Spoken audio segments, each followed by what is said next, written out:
the root that prevents pathology. It's funny how people believe in Wi-Fi, invisible waves powering everything, yet dismiss energy, frequency, and vibration as mystical nonsense. Riders write online about their horses using Wi-Fi and frequency, but still insist on communicating through spurs, pressure on the bit, and shifts of body rate. A horse is a tensegrity structure, and so are we. The efficiency and stability of tensegrity lie in the perpetual adjustment of all its elements. Altering the tension of one element changes the integrity of the whole. Yet we are told to shorten the horse's lower line and stretch the upper line to improve balance, gaits, and performance. Riders who easily accept wireless technology still cling to the belief that the horse's entire physique responds to the intensity of the bit contact. Some even discard the reins and imagine that doing so is progress, when it is only another wrong turn. The path that prevents pathology is not mechanical manipulation, but communication at the level of energy, frequency, and vibration. This is not mystical. It is, in fact, simpler and more effective. Pathology cannot be undone. Drugs and therapies may ease pain, reduce inflammation, or slow deterioration. Some studies even show that a commonly prescribed drug accelerates arthritis. The only way to truly restore structural function is to identify and correct the source of abnormal stress. Once that source is addressed, remodeling can occur, supported by therapies, medication, and proper hoof balance. Two equally skilled riders may achieve the same performance, one by making the horse do it, the other by educating the horse's physique to meet the athletic demand. The first is a competitive rider. The second is a therapeutic rider. A competitor who relies on therapies to fix the damage caused by training is not a therapeutic rider. The therapeutic rider does not force the loaves with a whip to mimic PF.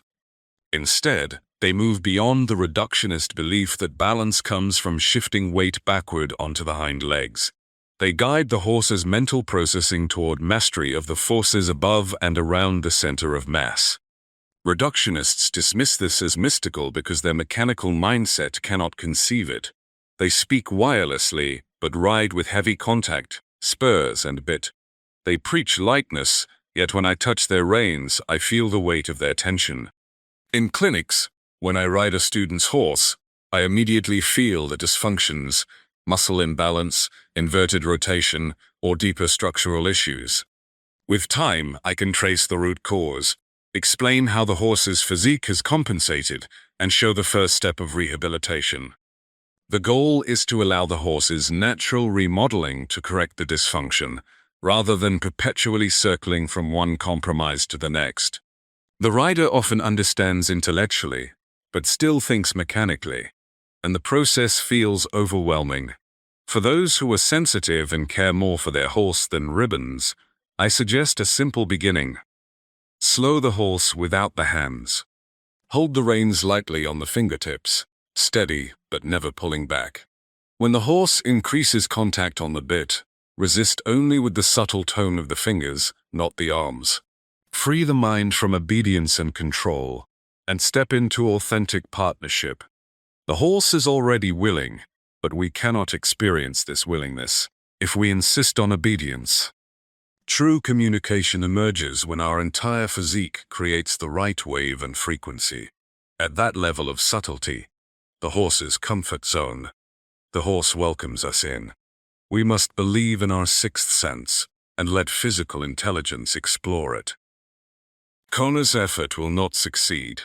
The mind imagines the horse's great mass and triggers too much muscle tone. The horse responds only to the right wave and vibration, subtle, precise, and utterly different from traditional equitation. Riders are always astonished when it works, because it feels so unlike what they have been taught. Marketing convinces riders of their incompetence and dependency on drugs, therapies, and tools.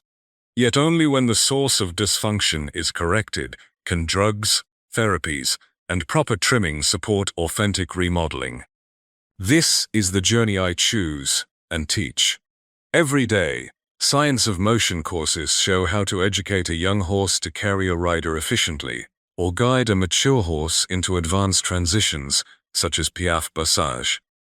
The results are visible: reciprocal gentleness, kindness, and deeper partnership. The horses remain in their comfort zone, and their mental processing reaches levels most riders have never imagined. Luc Cornille. Visit scienceofmotion.com to learn more about our courses.